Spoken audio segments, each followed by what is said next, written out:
¿Cuánto vale tu vida? A veces, es una pregunta difícil de responder.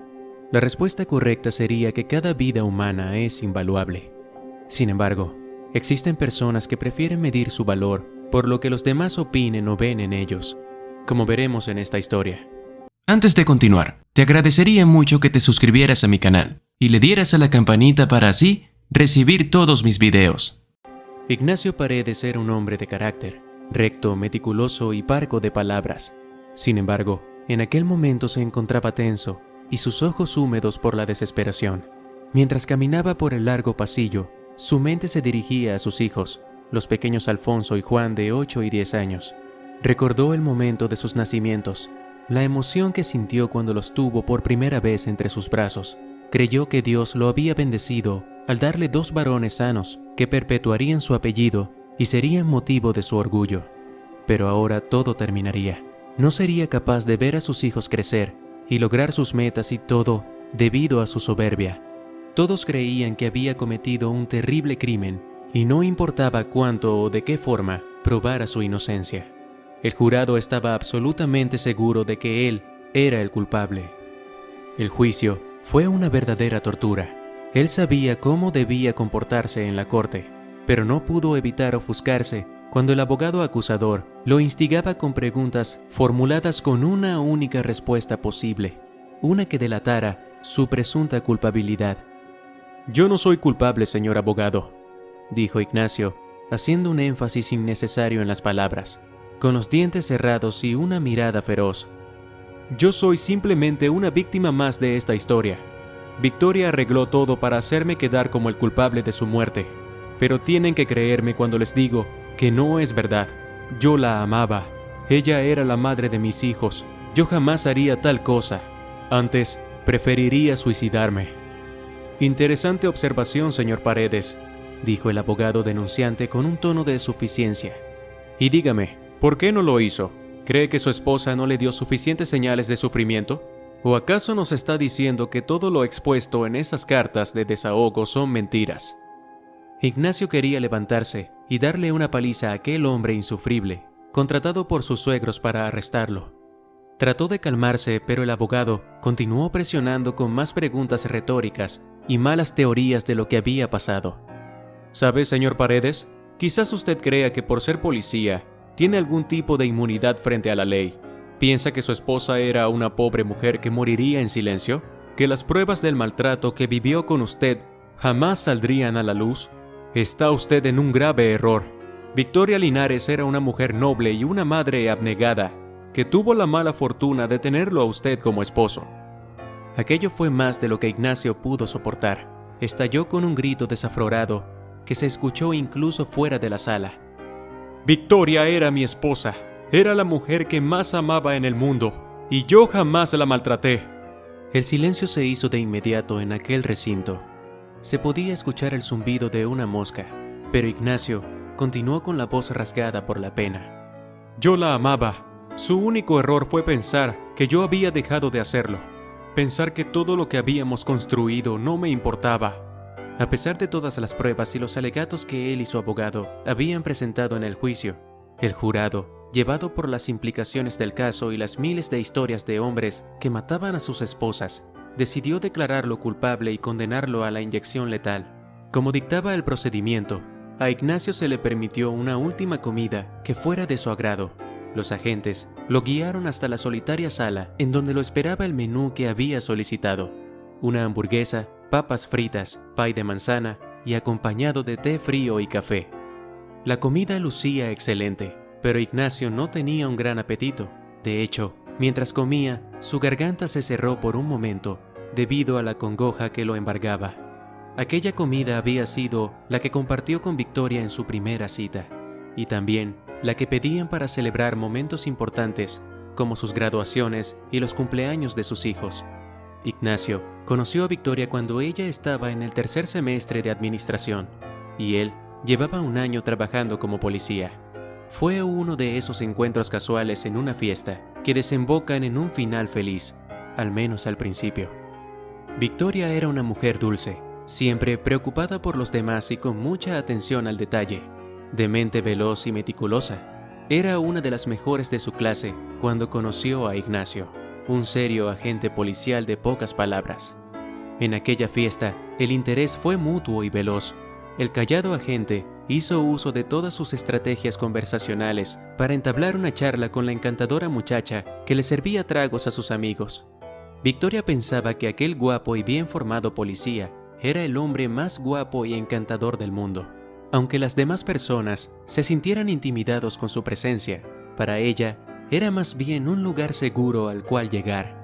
Los amigos de la joven, al enterarse que llevaba un tiempo saliendo con aquel policía aterrador, quisieron advertirle que quizás aquello no era una buena idea. «No se preocupen por eso, chicos», les decía Victoria con una sonrisa. «Ignacio es verdaderamente encantador conmigo. Cuando estamos juntos, me siento completa, porque él puede ver algo verdaderamente valioso en mí, y eso me hace súper feliz». «Pero tú eres una persona maravillosa, Victoria», le respondía su mejor amiga con un tono de preocupación. «No necesitas que un chico que te guste te lo diga. Tú eres fabulosa, tal y como eres, con o sin pareja». Ante aquellas palabras, Victoria simplemente sonreía apenada y le decía que eso no era del todo cierto, pero que la apreciaba por creer en ella. El tiempo pasó y luego del nacimiento del pequeño Juan, parecía que todo aquel recelo que tenían los amigos y familiares de Victoria hacia su ahora esposo habían quedado en el pasado. Ignacio había demostrado ser un esposo amoroso y atento, así como un padre presente que atendía las necesidades de su familia. Sin embargo, cuando Juan cumplió 6 años, empezaron cambios sutiles. Victoria sabía que su esposo era muy estricto con lo que se refería a su trabajo. Sus guardias siempre estaban perfectamente especificadas en el calendario familiar. Pero Ignacio siempre prefería hacer turnos dobles en la semana y así tener los sábados y domingos disponibles para su familia. Pero de un momento a otro, comenzó guardias de hasta 72 horas los fines de semana. «Es por la reducción del personal. Necesitan más agentes en las calles y ya sabes que no puedo negarme», le decía Ignacio, restándole importancia, aunque eso supuso celebrar fechas importantes sin la compañía de su esposo. Luego de eso, comenzaron otras actitudes para nada típicas en él. Algunas veces, no contestaba las llamadas, y si lo hacía, era con respuestas cortas y malhumoradas. Se irritaba por simples comentarios y otras veces se sonreía de manera extraña cuando veía el teléfono. Pero lo peor era su rechazo. Victoria siempre se había sentido feliz cuando Ignacio mostraba interés en ella y la llenaba de halagos antes de pasar a sus encuentros íntimos. Pero de pronto, sus encuentros eran muy diferentes. No mostraba el mismo cariño y parecía que no se sentía del todo satisfecho, a pesar de que su rudeza era obvia. «Ignacio, ¿está pasando algo que no quieres contarme? Últimamente te siento demasiado, no lo sé, distante». El policía soltó un bufido y le respondió en un tono de cansancio. «¿Qué me puede pasar, Victoria? Que estás todo el santo día encima de mí como vigilándome. Yo ya soy un hombre. A quien tienes que vigilar es a nuestros hijos para que sean fuertes como su padre». «Tal vez fuera más sencillo si estuvieras más tiempo en casa como antes», le dijo la mujer con ironía. «¿Vas a empezar con eso otra vez? Ya te lo dije, no puedo pedir las guardias porque necesitan a mi unidad los fines de semana». En ese punto, Victoria se frustró y le increpó directamente. «¿Y los días de semana también? Esta semana solo has estado 2 días en casa. ¿Cómo esperas que no me molestes si ya prácticamente no vives aquí?». Por toda respuesta, Ignacio se levantó y comenzó a recoger sus cosas en la mochila del trabajo. No importó cuánto le suplicó Victoria para que no se fuera. El hombre tomó varias mudas de ropa y se fue. Pero en medio de la molestia y la discusión, Ignacio había olvidado su teléfono. Victoria aprovechó el descuido de su esposo para averiguar finalmente qué era lo que estaba sucediendo, a pesar del terror que le producía. Cuando entró a las conversaciones, sintió que su corazón se rompía. Había una larga conversación con una mujer que le mandaba fotos privadas y frases que delataban que tenían intimidad. Pero eso no era lo peor. Leyó unos mensajes en los que podía ver que tenían mucho tiempo viéndose, al menos 2 años. En ese momento entendió todo. Su esposo había cambiado a raíz de su aventura. Con una tristeza demoledora y el corazón roto, Victoria pensó: si esa mujer lo hace más feliz que yo, que le he dado 2 hijos, quiere decir que yo no valgo nada, no soy nadie. Aquel pensamiento la destrozó por completo.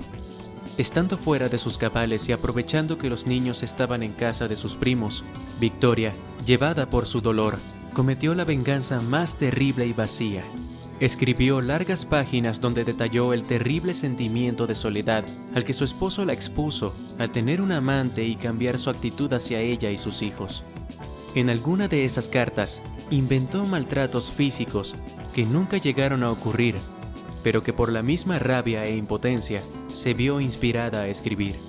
Luego tomó unos guantes de látex y con la precisión que había aprendido en su profesión, comenzó a destruir su casa, rasgando las cortinas y rompiendo cuanto objeto estuviese a su alcance. Después, borró las grabaciones de las cámaras de seguridad que había en su casa hasta el momento de la discusión con su esposo. Desconectó los aparatos y se preparó para lo impensable.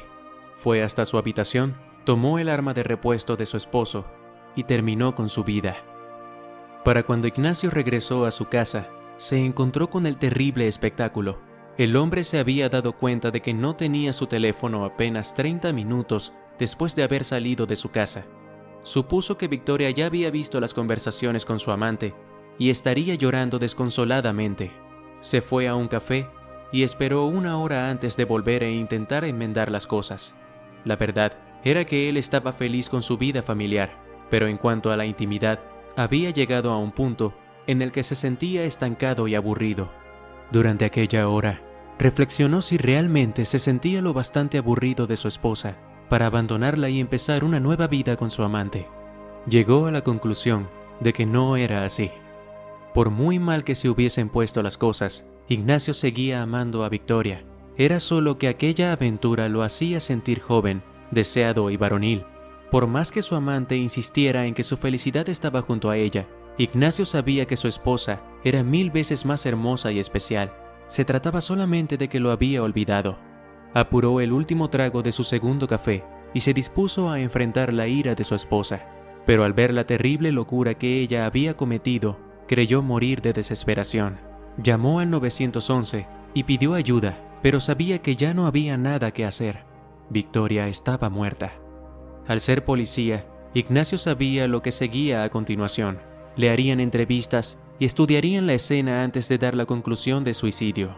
Sin embargo, los investigadores no se mostraron convencidos de esa teoría. Estudiaron la escena y tenían motivos para creer que se trataba de un asesinato, de forma que encerraron a Ignacio de manera preventiva. No le permitieron hablar con sus hijos y los llevaron a sus abuelos como tutores temporales. Aquello le parecía muy extraño, y más cuando le dijeron que era mejor que contratara un buen abogado. Sin embargo, tras muchos años de haber ejercido como policía, Ignacio tenía contactos y se enteró antes que nadie que sus suegros habían presentado cargos contra él por sospecha de asesinato. «No puedo creerlo», le dijo Ignacio a su hermano Lucas, quien lo había ido a visitar durante su detención. «El caso policial era solo para determinar la hora del suicidio, ¿y ahora me tienen a mí como sospechoso por culpa de mis suegros? Pensé que ellos sabían cuánto amaba a Victoria». «Lo sé, hermano», le respondió Lucas del otro lado del vidrio. «Pero piensa que ellos perdieron a su única hija. Obviamente están dolidos. Además, encontraron cartas verdaderamente turbias en tu casa». La expresión de Ignacio se tornó preocupada. «¿Cómo? ¿Cómo turbias?», preguntó, mostrándose ansioso. «Bueno, eran cartas extrañas. Había montones de ellas regadas por todas partes. Cartas que dicen que tú maltratabas a Victoria y a los niños, que les pegabas y los insultabas». Los ojos de Ignacio se abrieron de par en par mientras alzaba la voz con un tono fuerte. «Yo nunca les pegué. Jamás llegaría tan bajo como para maltratar a mi familia». «Yo lo sé, Ignacio», le respondió Lucas, haciendo un ademán para que bajara la voz. «Pero la policía no lo sabe y están levantando muchas sospechas en tu contra. Será mejor que le detalles muy bien a tu abogado lo que en verdad sucedió, porque además de todo eso, los videos de las cámaras no están. Aparentemente fallaron cuando tú y Victoria estaban discutiendo». Aquello era una pesadilla. Ignacio contaba con muy poco para probar su inocencia, y su débil defensa fue aplastada por el peso de las evidencias que Victoria forjó meticulosamente. Así las cosas, Ignacio fue hallado culpable y condenado a la inyección letal. Sus hijos fueron puestos bajo la tutela de sus abuelos maternos, quienes crecerían pensando que su padre era un asesino. Mientras comía su último almuerzo, Ignacio meditó sobre lo que sería de él luego de morir. Nunca había sido muy creyente, pero en ese momento rezó mentalmente, haciendo una única petición: Dios, si el más allá existe, permíteme reunirme con Victoria para pedirle perdón y estar junto a ella. Terminó de comer y ya se estaba haciendo la hora señalada. Un capellán le dio los últimos servicios y se estaba encaminando a la temible sala. Lo sentaron en la temible silla y estaban empezando a atarlo cuando de pronto sonó el teléfono interno de la sala. «Diga, ¿cómo que se cancela? El recluso ya está sentado en la silla, estamos a punto de... ¿Nueva evidencia? ¿Y eso qué? Si lo encuentran culpable de nuevo será más traumático para... ¿Contundente? ¿Ah? ¿Saben qué? Yo no voy a estar aquí la próxima vez. Que asignen a alguien más». El abogado de Ignacio estaba afuera de la sala recuperando el aliento. Sostenía entre sus manos una arrugada hoja de papel que parecía una carta. Ignacio no entendía nada. Lo llevaron a una sala en donde pudo reunirse con su abogado, y éste le explicó lo que había ocurrido. «Fue tu hijo», dijo el agitado hombre. «Alfonso tuvo una discusión con su abuelo porque te había llamado asesino. Entonces él sacó esta carta que encontró justo hoy cuando fueron a sacar sus cosas de la casa. El niño pensó que era demasiado tarde para salvarte y estuvo llorando por ti. Fue entonces cuando su abuelo lo regañó y comenzó la pelea. Cuando tu suegro vio lo que decía la carta, se dio cuenta de todo y corrieron hasta el juzgado para detenerlo». Ignacio sentía cómo le volvía el alma al cuerpo. Lloró de alivio pensando que tal vez había una esperanza para él. El abogado le extendió la carta para que Ignacio pudiera leerla. «Mis amados Alfonso y Juan, mis niños, tengo que disculparme con ustedes. Esta decisión que estoy tomando la hago desde mi completo egoísmo. Quizás a su padre lo encierren por un tiempo o quizás no. Lo único que quería era vengarme porque él me dio todo y, sin él, yo no puedo estar completa.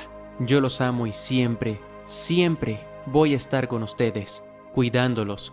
Sean buenos y sepan que han sido lo mejor de mi vida». Después de terminar de leer, Ignacio se sintió desfallecer. Lloró amargamente e incluso deseó aquella inyección letal. Se sentía culpable de muchas cosas, pero lo que más lamentaba era no haberle dicho a su esposa todos los días lo valiosa que era. Muchas veces dejamos que nuestros sentimientos sean los que tomen las peores decisiones y que sean las actitudes externas las que determinen qué tanto nos amamos a nosotros mismos. ¿Y tú? ¿Actuarías igual que Victoria? ¿Dónde dejarías a tus hijos? Déjanos tu respuesta en el cajón de comentarios y si te gustó la historia, regálanos tu valioso like para seguir trayéndote más historias de reflexión. Gracias por visitarnos. Si te ha gustado el video, no olvides compartirlo con tus amigos y familiares.